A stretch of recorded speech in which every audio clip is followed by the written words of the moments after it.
Pozdravljeni. Si želi mogoče Max Verstappen zamenjati ekipo v svetovnem prvenstvu Formule 1?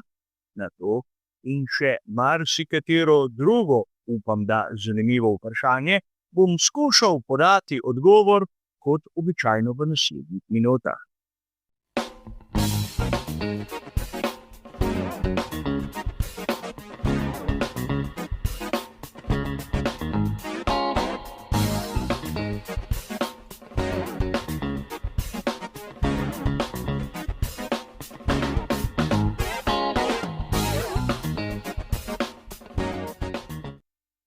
Govorice o tem, da si želi Max Verstappen zapustiti ekipo Red Bull, prihajajo nekako ciklično na dan ob vsakem malce slabšem uspehu tega nizozemskega šampiona z ekipo iz Milton Keynesa. A kar je nedvomno točno, je dolžina pogodbe med Maxom in Red Bullom. Max naj bi vozil za ekipo iz Milton Keynesa najmanj do konca sezone 2028, kar je izjemno dolga pogodba, še posebej, če vzamemo v zakup, da so jo podaljšali tam nekje leta 2022.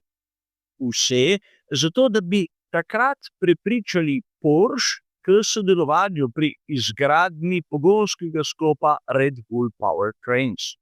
Kot vemo, iz tistega dogovora na koncu ni ratalo nič, ampak prišel je nov pokrovitelj Ford in tudi tu je pogodba z Maxom dolgoročno pomagala. Namreč Max Verstappen in Red Bull se skoraj smatra kot eno in isto. Če smo iskreni, Max Verstappen je zmeraj v Formuli 1 deloval znotraj sfere Red Bulla, tako na začetku v skuderiji Toro Rosso, kot nato v tisti glavni ekipi. In treba je poudariti, da Max v resnici nima nikakršnih izkušenj v drugih ekipah, v drugih strukturah, kjer je verjetno način dela tudi malce drugačen. Pojavljajo se govorice, kako mu dvorijo pri tovarniški ekipi Mercedes, čeprav imajo Andrejo Kimi Antonellija ter Georgea Russella. A ne z enim in niti ne z drugim do tega trenutka še niso podaljšali pogodbe. Čeprav, bodimo iskreni, je sezona obeh voznikov več kot solidna. In tu je treba povedati, da Toto Wolff izjemno rad nagaja Christianu Hornerju in lahko bi dejali, da si želi malce ponagajati svojim nasprotnikom, brez da bi resno hotel Maxa Verstappena. Ne smemo pozabiti na nekaj. Da Max Verstappen poleg svojega talenta, poleg svojega imena, pomeni tudi velik finančni zalogaj. Namreč ni poceni, je eden izmed najbolje plačanih voznikov v celotnem pedaku. In tudi to je nekaj, o čemer velja razmišljati. Tako Antonelli kot Russell sta sorazmeroma poceni voznika, kajti zrasla sta znotraj vozniške akademije Mercedesa, kjer so pogodbe malce nižje. A nekateri bodo dejali, da denar za ekipo, kot je Mercedes, ni tako velika težava, ampak težava je mogoče nekje drugje. Način dela pri Mercedesu je čisto drugačen kot način dela pri Red Bullu. Pri Mercedesu ne bodo tako nalahko sprejeli, na primer tistega hujanja Maxa Verstappena, ko gre nekaj narobe, ko odkrito pove, da je njegov bolid ženič. Seveda pri Red Bullu si lahko privošči povedati, da izdelek ekipe iz Milton Keynesa ni na njegovem nivoju, ampak če bi si kaj takega dovolil pri Mercedesu, bi bila slika zagotovo drugačna, kajti slab Mercedes na progah Formule 1 bi lahko v očeh publike pomenil tudi slab Mercedes kot osebni avtomobil in tega si proizvajalec ne želi. Ampak konec koncev je pa piše, da bodo pri tovarniški ekipi Mercedes bili sposobni in tudi voljni napraviti bolid, ki bi bil po meri Maxa Verstappena. Videli smo, kaj se je zgodilo pri Red Bullu. Imamo Maxa, ki je dober, o tem ni najmanjšega dvoma, ampak imamo vse ostale, ki niso sposobni niti tistega povprečnega rezultata. In govorimo naprimer o Perezu, o Lawsonu, o Tsunodi. In seveda, če bi bili zgodovinsko še malce bolj natančni, bi videli še celo množico drugih voznikov, ki niso bili slabi, ampak niso dosegli rezultat. A obstaja še druga varianta, ki se imenuje Aston Martin. In tu verjetno mnogi imajo radi teorijo, da bi se zopet združili Honda, Adrian Newey in Max Verstappen. Tudi pri Aston Martinu bi morali najprej ugotoviti, kdo bi morda prepustil sedež Maxu Verstappenu, Lance Stroll ali Fernando Alonso. Tu seveda bi lahko razpravljali, ampak obstaja v celotni teoriji ena velika napaka. Namreč Adrian Newey v tem trenutku že dela na bolidu za sezono 2026 in če želi narediti šasijo, ki bo pisana na kožo Maxu Verstappenu, mora to vedeti sedaj, v tem trenutku. Namreč septembra, oktobra, novembra bo že bistveno prepozno. In govorili smo, da ima Max pogodbo z Red Bullom do konca sezone 2028. In nekdo se bo upravičeno spraševal, zakaj bi pogodbo prekinil, kakšni so vzvodi, kakšne klavzule so v teh vozniških dogovorih. In to je treba poudariti, da mi, navdušenci, zagotovo tega ne bomo nikoli absolutno zvedeli. Naprimer, pri Sergiju Perezu se je govorilo, da ukolikor ob poletnem premoru bo imel več kot 100 točk zaostanka za svojim moštvenim kolegom, ga bodo lahko rešili. V resnici se je to zgodilo po sezoni, ampak kljub temu, da je imel Sergio podaljšano pogodbo tudi za letošnjo. In pri Maxu se je govorilo, da ukolikor v času poletnega premora je četrti ali slabši na vozniški lestvici, lahko stopi v veljavo ta klavzula, ki razdre pogodbo. Ampak Max po veliki nagradi Avstrije je lepo na 3. mestu, kar pomeni, da bi se moral George Russell presneto potruditi, da bi lahko pomagal Maxu doseči tisto, kar si želi, če si v resnici to želi.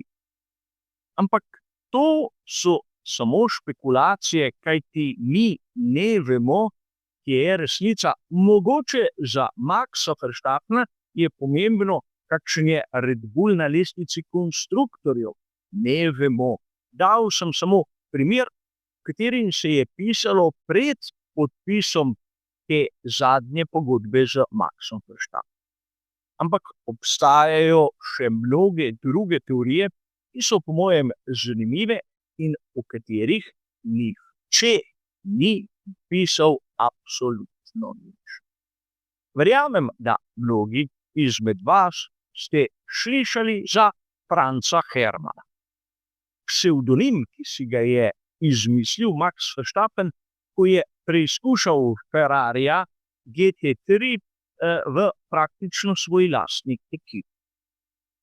Ampak mnogi so se iz tega nadimka šalili, nihče pa ni opazil neke zanimive podobnosti. Max Verstappen je dejal, da si je izmislil ta psevdonim, Zato ker je želel nekaj, kar bi zvenelo nemško.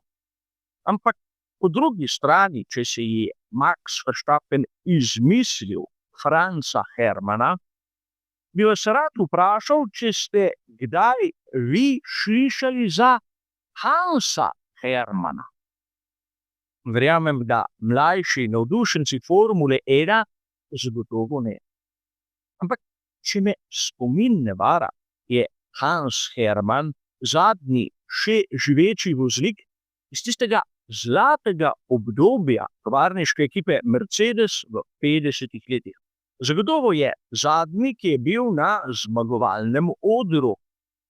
In tu se pojavlja res vprašanje, ali gre morda samo za naključje, da je Max izbral enak priimek, ki se tudi enako zapiše in kjer ime podobno zveni.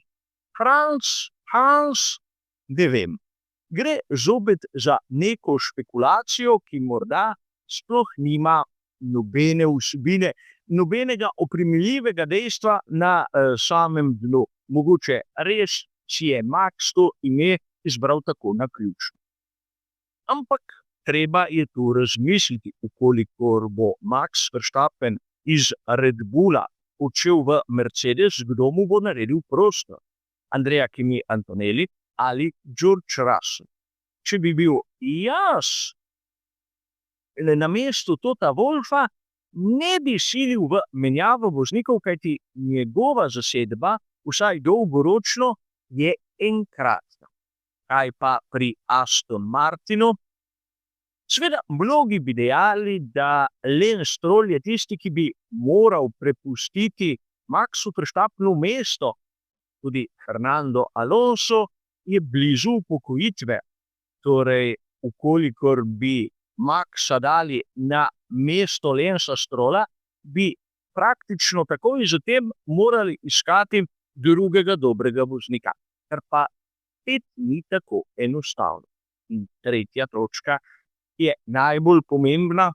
Če se Max odloči zapustiti Red Bull, kje bo dobil takšno okolje, ki bo absolutno in ekskluzivno podrejeno njemu. Težko si bo ustvaril takšno okolje, kot ga ima pri Red Bullu, in tudi če pripelje seboj Helmuta Marka, naprimer, ta še zdaleč ne bo imel takšnega vpliva, kot ga ima pri ekipi iz Milton Keynes. Zato menim, da Max Verstappen, dokler zmaguje, vsaj dirke, bo ostal pri Red Bullu do konca pogodbe. Če bo ta dogovor razdrl, pa je, vsaj po mojem videnju, večja verjetnost, da se bo posvetil drugim kategorijam, kot so vztrajnostne dirke, morda DTM ali kaj podobnega. Vzel si bo premor, kjer ni nujno, da bo dosegel takšne rezultate kot v Formuli 1, ampak zagotovo se bo zabaval. Namreč, po mojem mnenju, bo glavni vzvod, zakaj bi lahko Max Verstappen zapustil Formulo 1, predvsem ta, da se ne bo več zabaval. In to je treba poudariti, po mojem, v celotnem razmišljanju. Glavni akter je seveda Max. On je tisti, ki odloča, in dokler bo njemu všeč biti praktično polovico leta na dirkah svetovnega prvenstva Formule 1, bo to tudi počel. Zaenkrat v Red Bullu, ampak v trenutku, ko se bo naveličal, si bo verjetno izbral kakšno drugo kategorijo, vsaj za sezono ali dve. Ampak to je moje osebno razmišljanje, moje osebno videnje. Za danes bo to vse. Hvala za vašo pozornost in nasvidenje.